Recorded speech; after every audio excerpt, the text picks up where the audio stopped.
In this video, I show you how you can hack into your own password protected worksheets in Excel in case you forget the password, or in general, how you can crack a password protected workbook in Microsoft Excel. But before we start, this is a disclaimer. Please don't use this trick to start hacking into people's protected worksheets and then unprotect them. Just use it for the good in case you genuinely forget your passwords. So the file that we are going to use is right here. I'll go ahead and open it. We all know that to lock or to protect the worksheet, you come to the review tab on your ribbon, and then there's this option here, protect worksheet. So I click in this option once. This dialog box opens. I need to give the password, so I'll put in any password, click OK. Now I have to confirm the password. Let me just confirm. I click OK once again. Now if I try to make any changes to these records, for example, I try to change this one to 10,000, you'll see I cannot do that. I cannot make changes because the worksheet is protected. And let's assume that I've forgotten the password. How do I go about this? How do I crack this? So step number one, I'll go ahead and say OK, and then let's close our workbook. But again, save the changes so that we maintain a fully protected worksheets. I'll say save. Now I'll make a copy or a duplicate of this worksheet by just right mouse click and then say copy. Then I can paste a copy in here. So this is the copy that we are going to work with. I can rename this worksheet to something else. Let's say cracked workbook. One key thing that you have to keep in mind is that your files should be showing the file extensions that they are saved in. For example, all these ones are showing .xlsx file extension. And if your files that you save in your PC are not showing the file extensions, you need to come over to the View tab in your folder and then click on this option, Show or Hide, and make sure that the file name extensions you place a check mark or is ticked.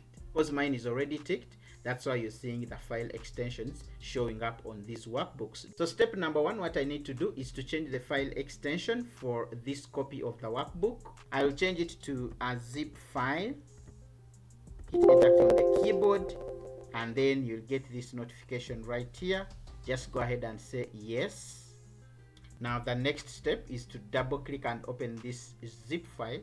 After it has opened, it will show you the content. So you'll come over to this folder here that has Excel and double click it. Please go ahead and open the worksheets folder.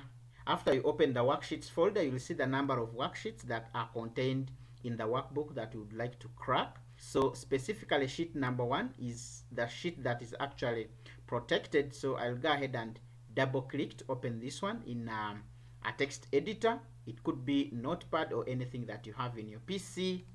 When you double click on sheet 1, the XML file, it will show you these details right here. So what we need to do is to press Ctrl F on the keyboard. We need to find anywhere there is something called sheet protection. So you'll type in sheet protection. You click on find next. So what you need to do at this stage is to highlight and select anything that is in between the first less than sign that you see just before the sheet protection word, and then select the entire thing up to when you see your first greater than sign, which I think is right here. Hit the delete key on the keyboard, and now you can come over to file menu, save the changes. This dialog box will open right here. Please go on and click yes. So the changes to our worksheet has been implemented. We can close off this folder. We also close off the notepad.